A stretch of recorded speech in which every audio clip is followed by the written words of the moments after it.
Okay. All right. So I have recorded a lot for this class, and if you just go up to the menu tabs in the class streaming area,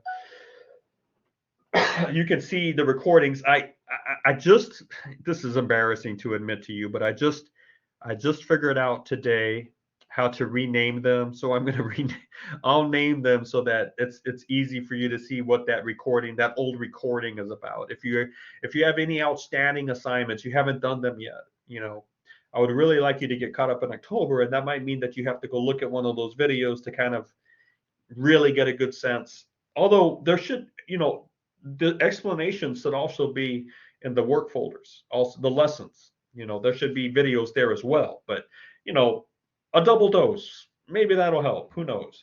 Um, but I'll name those. I'll make sure that they really look good for you as a sort of an archival spot.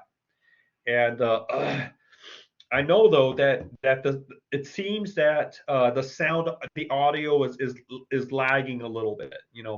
My mouth seems to be running ahead, and the audio is trying to catch up. And um, the video quality is not that great. That's my laptop issue. My laptop's like 15 years old already, 10 years old. Anyway, they're serviceable. They do the job. They'll help you if you miss a class or a session. All right. Now, 10 of you are attending, and that's about par for the course. I think 25 are still enrolled, so about 15 have decided to just kind of plow ahead online. And you know what? I'm okay with that. I just want to reiterate that and remind you that if you need these nights to work instead of to listen to me, you don't have to log in. You don't have to show up. I take attendance based on the work that comes in, and how many. I make sure I can see if you logged in at least once over the week and did some meaningful work there. Spend some time in the class online platform in Blackboard. Um, that's attendance for me, right? So you guys are making perfect attendance, and even if you're not showing up here, if your work's coming in, I just say it's perfect attendance.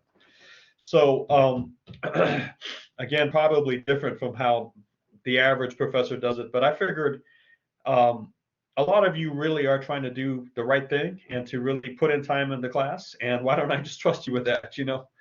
And for every one scamp out there that rigs stuff and doesn't ever show up, there's like 20 that really do a great job. So you keep at it, and please remember that if ever things get busy and you just say, you know what, I could spend an hour and 15 minutes listening to him online, or I got some time right now, I can spend that hour and 15 minutes writing this essay. I'm not going to log in today. I'm not going to join the session. I'm going to write. Well, for me, I think you made the right decision. Okay. So, all right, let's talk about the outline. So I would like you to sit down now and sort of plan out how you're going to write the paper. Okay. The thing about outlines is you should not consider them set in stone. Okay. They are maps. They are the initial planning, session or plan, whatever, to help you get started. But as you actually start writing, you might realize, that's not going to work. I got to do something else. I'm going to take a turn here. I'm going to switch things up, and it's not going to follow my outline. Hey, that's okay. That outline helped you to get to that point. Now maybe just make another outline or something, to get you moving forward and developing that text. So when I ask you to send me an outline, what I am not going to do is down the line when I read your paper, I'm not going to read your paper and then compare it to your outline and say, well, did you follow your outline? I hope you did, but I also know that outlines, they're almost always going to be deficient when you actually start developing the text. It's it's very hard to see everything perfectly in sort of that, you know, far away look that the outline pretends to give you. So, but nevertheless, I do want you to try to turn in a finished product by the end of this lesson folder, whenever it's due, so that uh, you have at least the map that helps you get started. And then if you need to change and yes, definitely do that. All right. Do not think that you have to tie yourself to your outline. All right. But again, as just a way to get you started, yeah, I think it serves a purpose, right?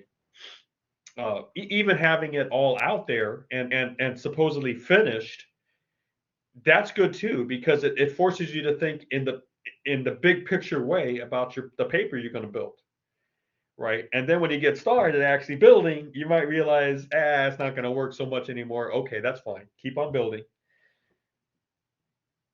If you need another outline, quickly write another one up for yourself. You don't have to turn it in or anything, but get the map going and okay. So what kind of outlines do I want? So maybe you have had some writing classes in the past where you have been asked to provide a formal outline. All right, so for college writing, formal outlines mean a certain thing, and they usually are going to be called formal, okay?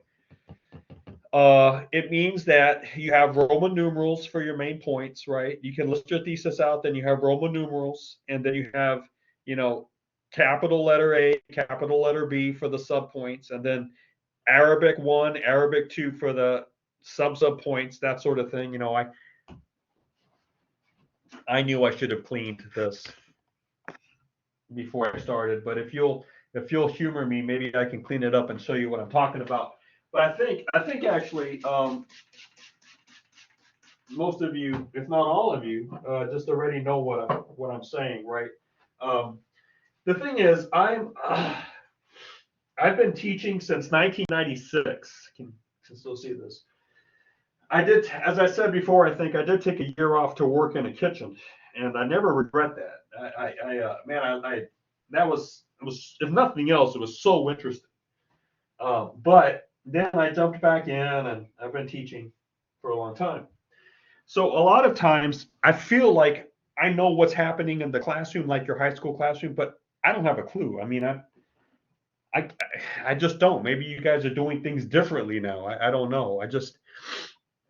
I know that, when back in the turn of the century, this is what people meant when they said a formal outline. You would list your thesis,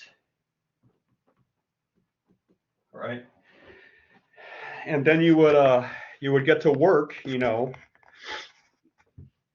analyzing the different parts, and you would maybe have, main point 1.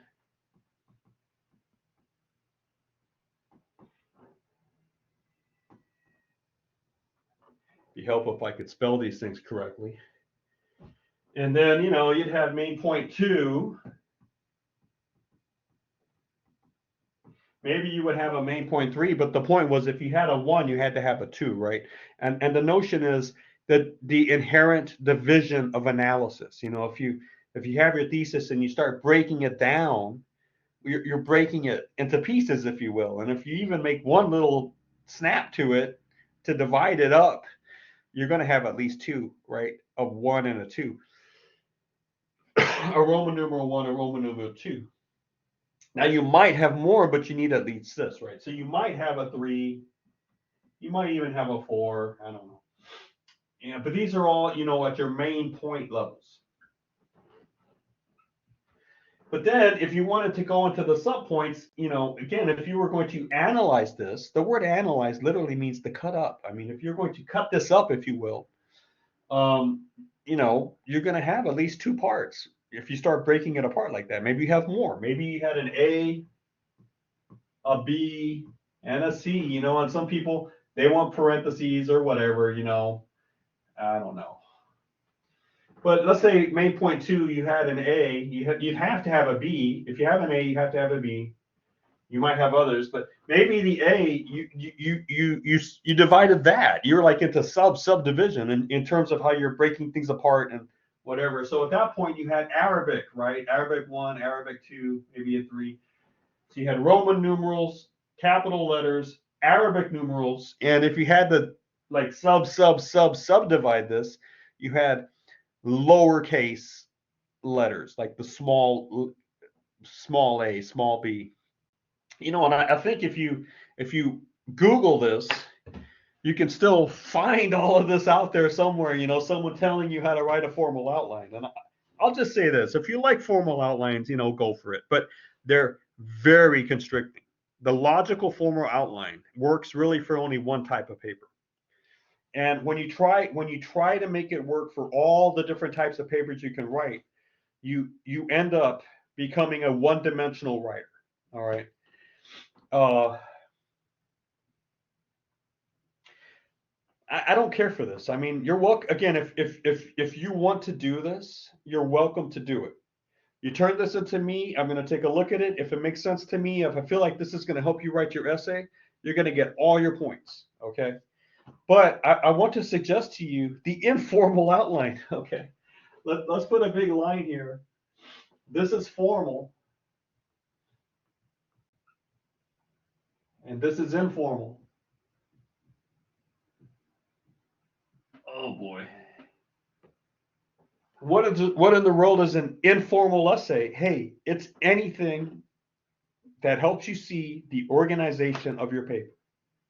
It could simply be a list. It could be like, first I'm going to do this, then I'm going to do that, then I'm going to do this, then this, and maybe if you need like to talk about maybe one of these steps, you might have little bullets there or something. This is more like a step by step thing, like step one. Uh, step two, step three, and then you're like, well, that sounds like like how to bake a cake paper. Step one, first, get the mixing bowl. No, that's not what I mean. I mean, when I say step one is look, in order to create interest, maintain it, and reward it, what's the first thing you have to do with your audience concerning your topic? Do you have to tell them that story from 2011? That's step number one. Put it up there. That's the first thing you got to do. It's like, yeah, sure. It's kind of like an ingredients list, if you will, a recipe, but it's a recipe for how to write an interesting paper, how to keep your reader's attention. Okay. What's the second step? Well, maybe you have to direct them to the real life superhero website and the fact that there's a registry out there. What's the third step? Maybe after that, you should spend time trying to define it, the term. We're not talking about anybody that believes they have superpowers, that they can fly. They're much more, and you know what? Actually, that's an interesting question. Maybe one of you guys can. By the way, I'm using the real life superhero essay as an example, right? You don't have to have an outline. You don't have to show me the outline for that. I want you to write the outline for your research paper, right? But if we were trying to lay out the different steps in terms of I got to write this thing, maybe you can imagine yourself again standing in the front of a room full of 100 people, 100 smart adults, 25 to 85 years old, that are willing to listen to you for 20 minutes about these superheroes. If you want to get their attention, keep it and reward it, create interest, maintain it, reward it. What do you have to say first? You got 20 minutes. What are you going to say in the first minute? What are you going to say in the second 2 minutes or whatever?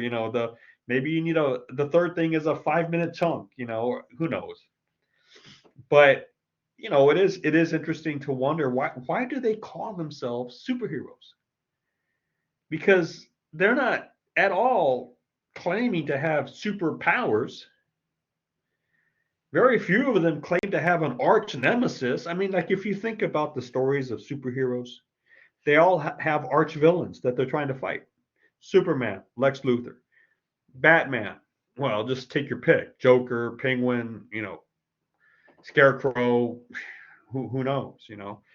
Um, just find your superheroes, and you can find they're going to have an arch villain that they're going to be battling. Well, these people, they never talk about arch villains. They never talk about superpowers.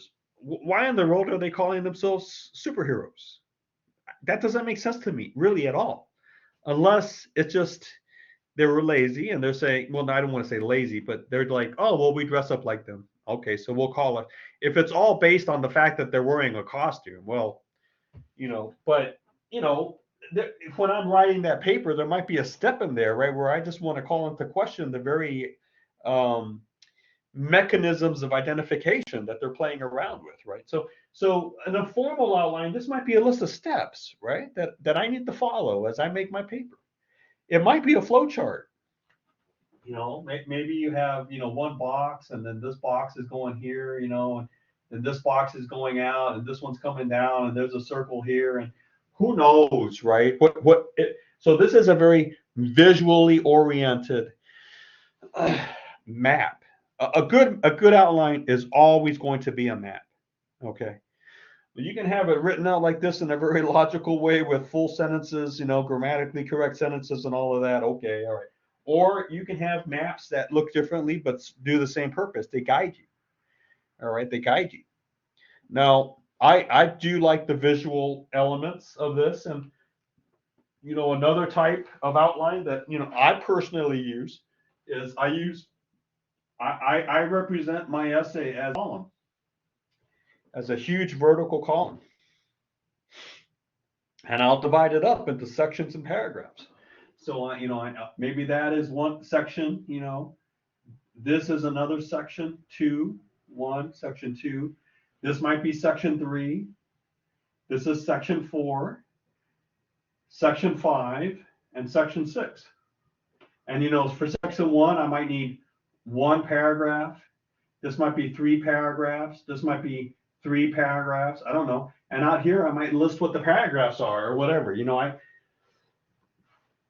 If I'm working with a page, I have I have the margins to make my notes, and it looks like a column, broken up into these things with all these notes on the side and little arrows coming in here, and another one over here and a question mark here, and that's my map. That's going to help me get the first draft done, right? So if you want to do any of these, especially this, right, or the flow chart, you're welcome to do it by hand. Just to get out your pencil or pen and a piece of paper and just draw this thing out.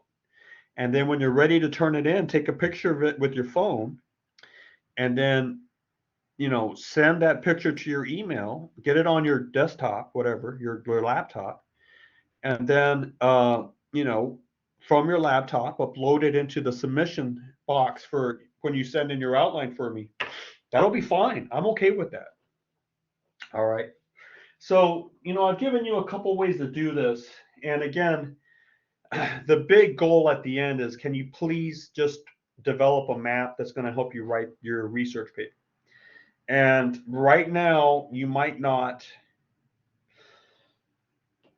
excuse me, this is due, you still have time to read and think and question me. You can always send me texts, say, hey, Dr. Horn, what do you think about this topic? What would you do with this? And I could send you an audio clip. I can call you if you're comfortable with that. I can send you a text. If you do WhatsApp, I can do WhatsApp, right? And you'll get my feedback on that. And then just once you figure out the path forward concerning your topic, see if you can put it in an outline form, whichever way you decide. It's going to be good for me, okay? I mean, whichever way works for you works for me in terms of you're fulfilling the assignment. And if you do it this way, you can just upload your Word file or whatever, your Google Docs, whatever. You do it this way, take a picture of it, send it in, you get your points. So do you have any questions at this point?